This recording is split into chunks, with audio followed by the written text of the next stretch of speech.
the Cuyahoga County Finance and Budgeting Committee for Monday, October 3rd, 2022 will please come to order, and the clerk will call the roll. And just as a reminder to all who are in attendance, this meeting is being recorded and live streamed on the county's YouTube page. Calling the roll, Mr. Miller, Here. Mr. Tuma, Here. Mr. Jones. Mr. Jones is absent at the moment. Mr. Gallagher, Mr. Shrine. Mr. Shrine is absent at the moment. Ms. Baker, Here. Ms. Turner. Here. There is a quorum. Thank you very much. Item number 3 is public comment. Has anybody signed in? No, Mr. Chair, no one is signed in. Thank you very much. And item number 4 is approval of the minutes from the September 19th, 2022 meeting. Do we have a motion? I'll make that motion. Second. It's been moved and seconded to approve the minutes from September 19th, 2022. Is there any discussion? Hearing none, all those in favor say aye. Aye. Aye. Any opposed, say no. The minutes are approved as presented. Item number 5 is matters referred to the committee. We have one item, which is Resolution 2022-0343. Resolution number 2022-0343, accepting the revised rates as determined by the Budget Commission, authorizing the necessary tax levies and certifying them to the county fiscal officer.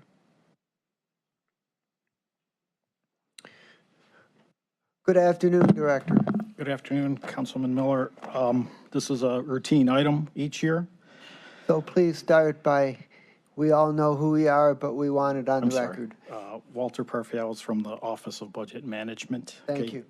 Resolution R2022-0343, routine item for council, accept the rates determined by the Budget Commission, authorizing the necessary tax levies and certifying them to the county fiscal officer. I can go through the process quickly. Ohio Revised Code 5705 requires the county to adopt a tax budget for 2023 and to formally accept the tax rates confirmed by the Budget Commission. The alternative tax budget process is a 3-step process, which includes the adoption of the alternative tax budget. This occurred on May 25th, 2022. The Budget Commission's approval and confirmation of the tax rates, which occurred on August 22nd.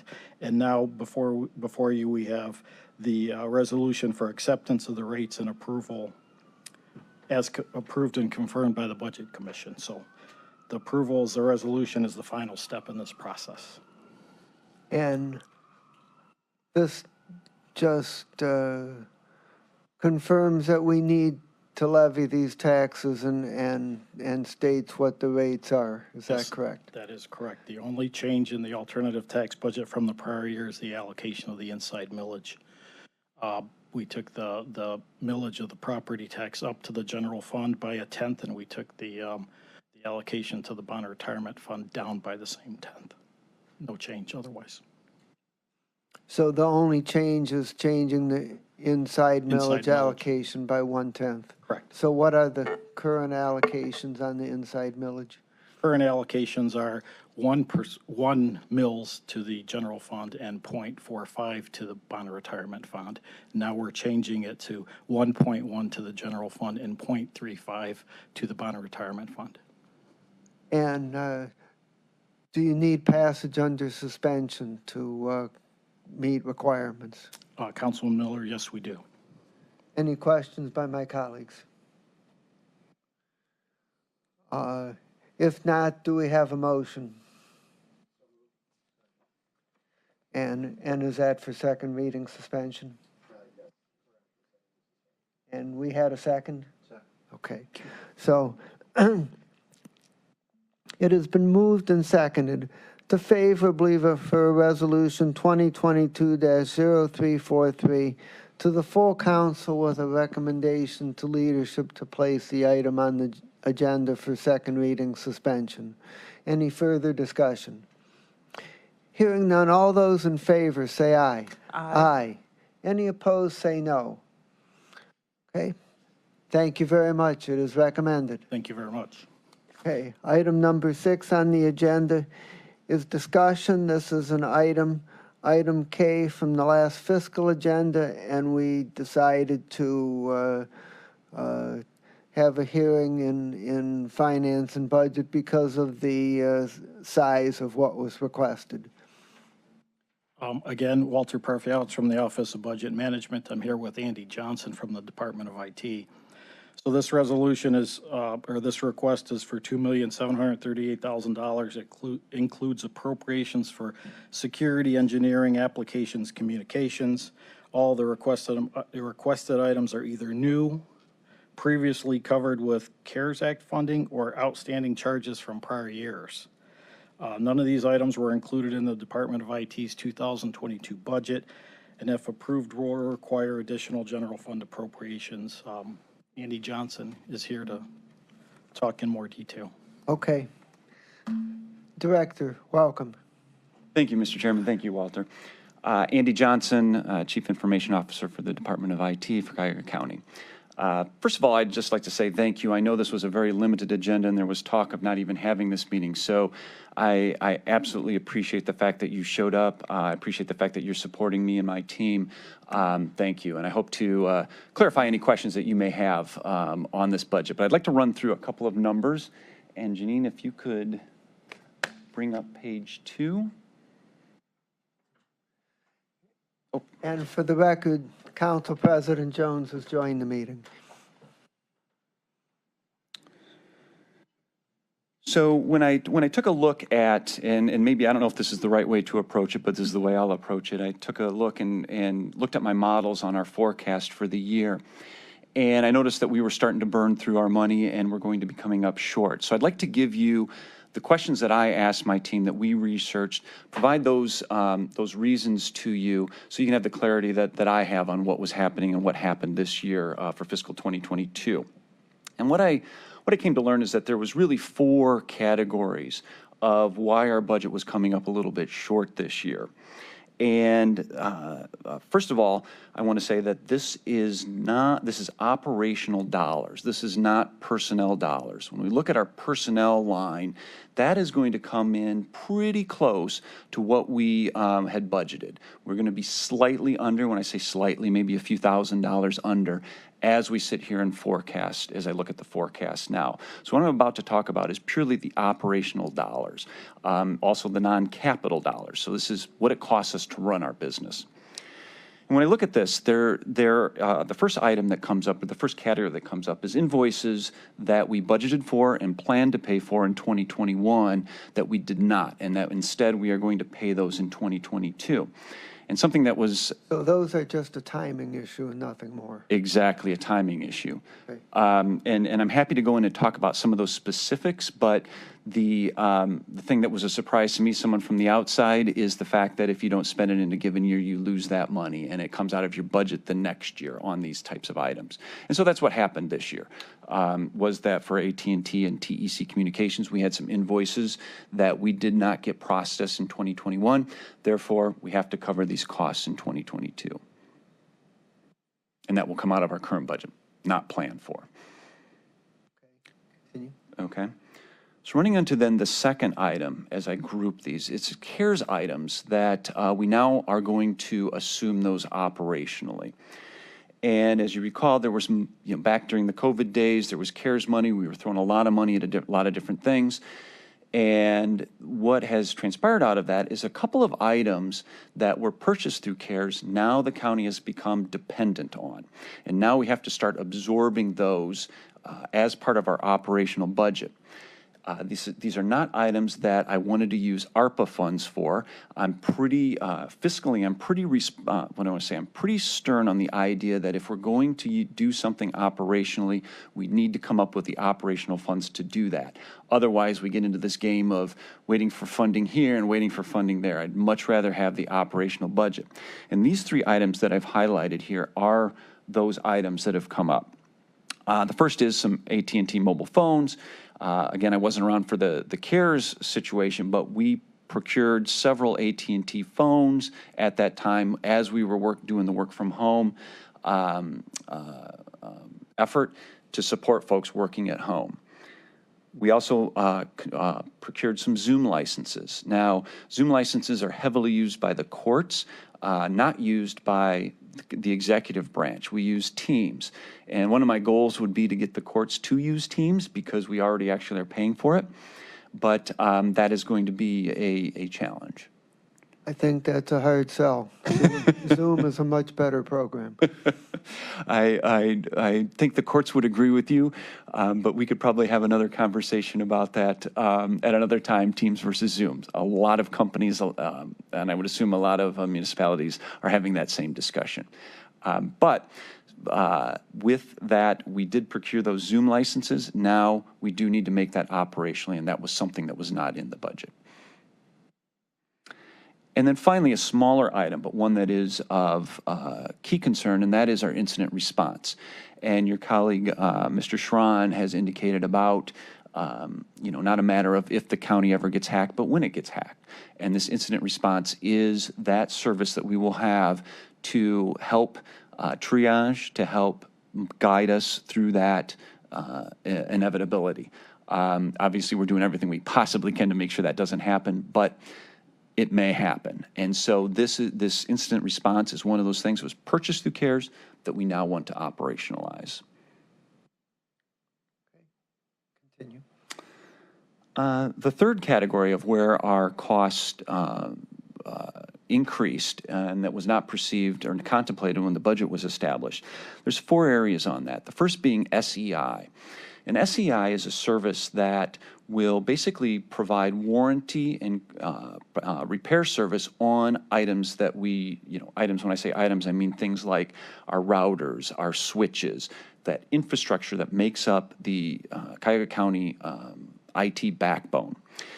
And you may ask, well, why didn't you plan on this? Well, this is one of those hidden costs that comes along. When we procure an item, generally we have a combination of things. We'll procure an item that will have a manufacturer's warranty, but then can also have an extended manufacturer's warranty. Well, some of the items that we have now lived beyond those manufacturer warranties, have lived beyond the extended warranties, and now a company like SEI comes in and we pay a fee and they give us a warranty on those pieces of equipment. Now, the good news is that with the generous funding that you all have provided through some capital improvements as well as ARPA, we'll be able to retire some of these older pieces of equipment and put new equipment in that will now have a manufacturer's warranty. So I view this SEI as a little bit of a blip in our operational expense.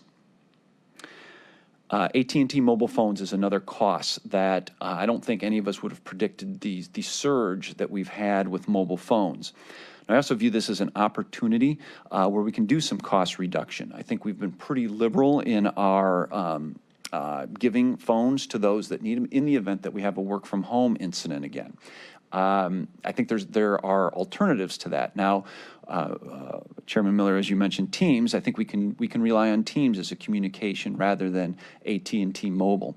However, here we are, those phones have been dispersed, and we need to pay for those phones. But as I mentioned, we will be working on measures, on policies to help reel that in and control that cost a little bit better.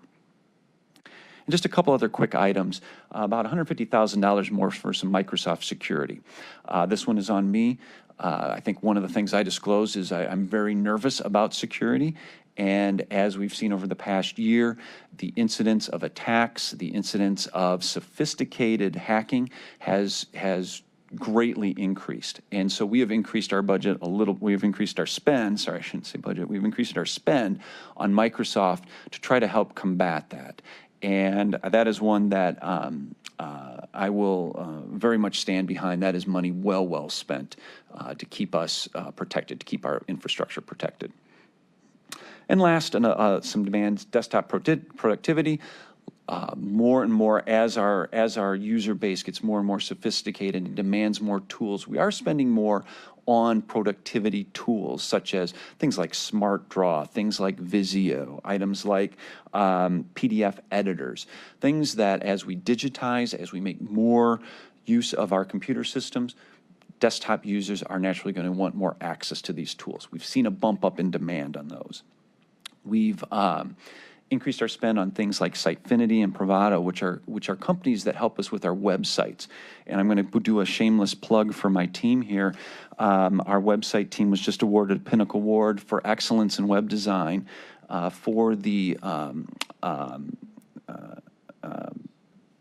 geez, now it's escaping me. Oh, the Board of Elections, sorry, the BOE website. So this is something that we're excited about, something that just was awarded within the last couple of weeks and is a result of some of these efforts that we've been making to upgrade our websites and bring actually more access to our constituents. So those costs have gone up a little bit. And so I wanted to bring that to your attention. Okay, please continue to the last item. All right, last is some resource backfill. As we sat back and we contemplated our use of resources for 2022, we did have budget for consulting. We had carefully looked at that. However, one thing that took us, or that came as a surprise to me, was our inability to recruit a WFM as well as a couple other technical resources. And so, as you all know, the importance of WFM over the past year was something that we could not walk away from. And so that resource cost us more than what I had planned, and that's represented by that $170,000 there, as well as a couple other technical resources that we had to pull in. Good news is if we can get somebody, and we are actually looking at a couple candidates right now to take that role, this cost will be reduced, and we'll absorb that into our personnel cost. And Director, how soon do you need this appropriation?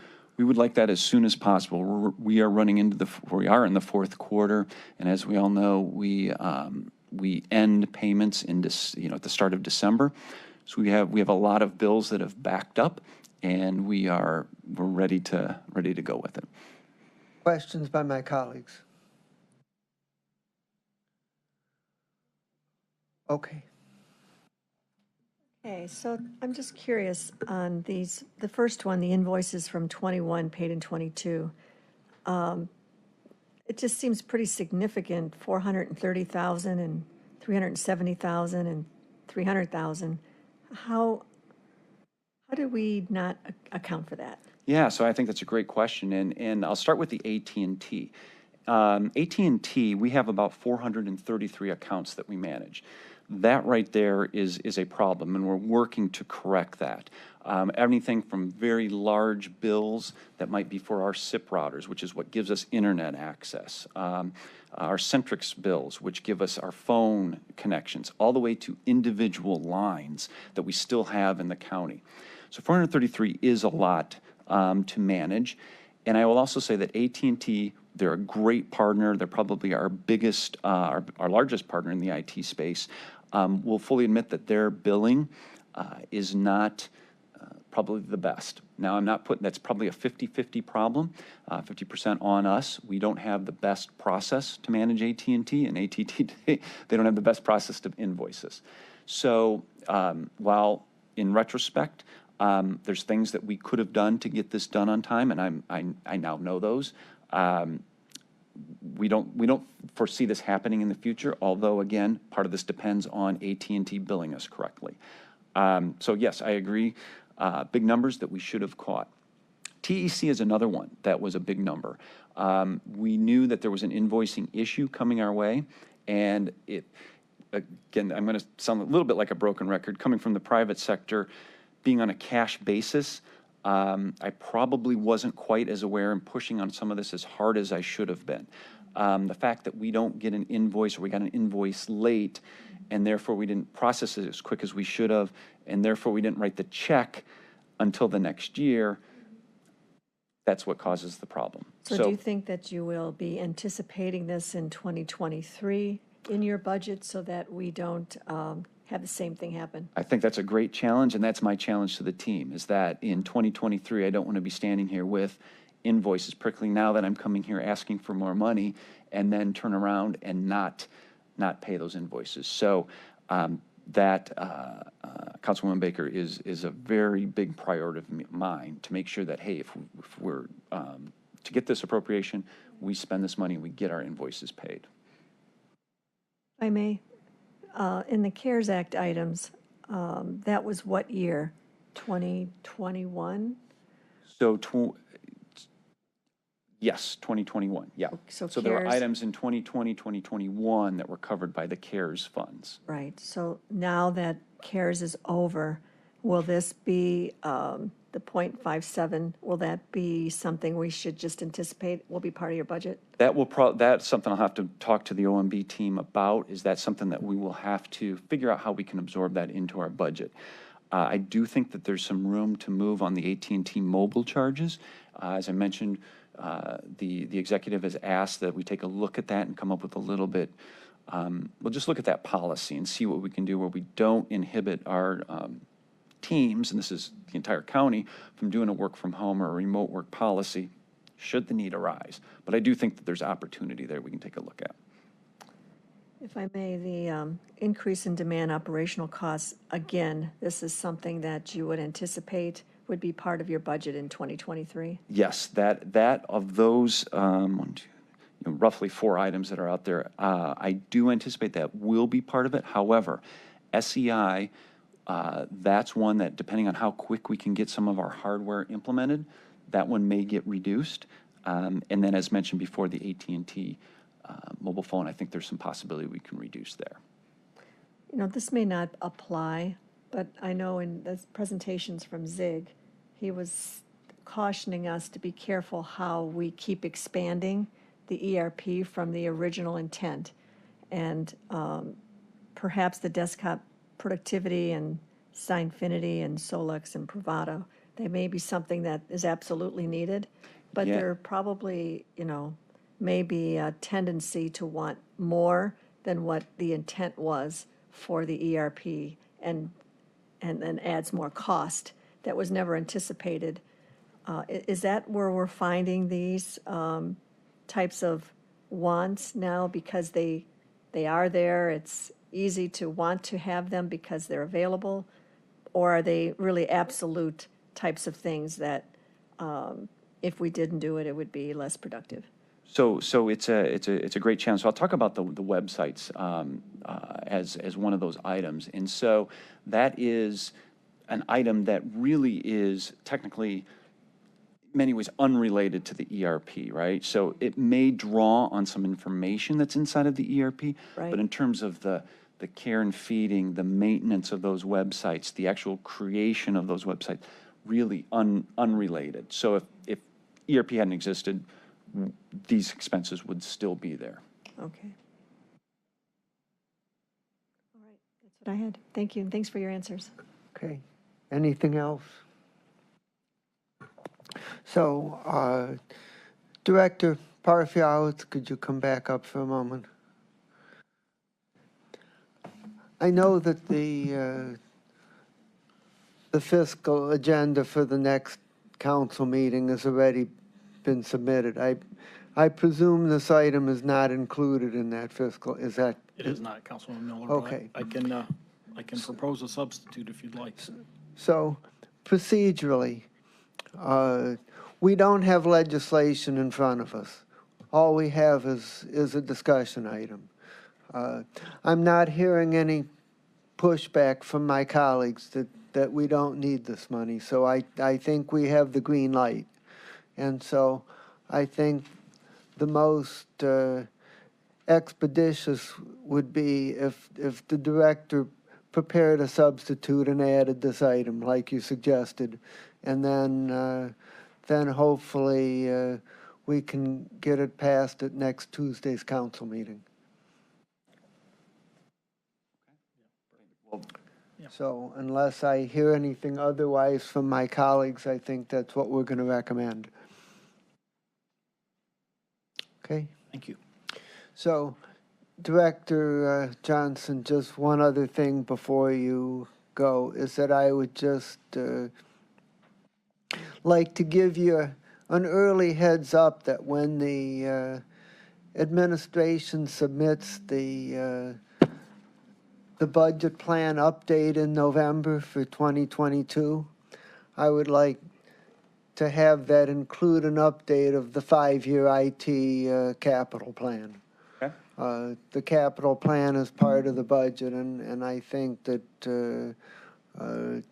doing good capital planning for IT is something we very much want to do going forward. So I would like to see that update included. Okay. Okay. Will do. Thank you. Okay, so that concludes the discussion item on item number 6. Is there any miscellaneous business? Hearing none, I'll take a motion to adjourn. So moved. All those in favor say aye. Aye. Thanks very much.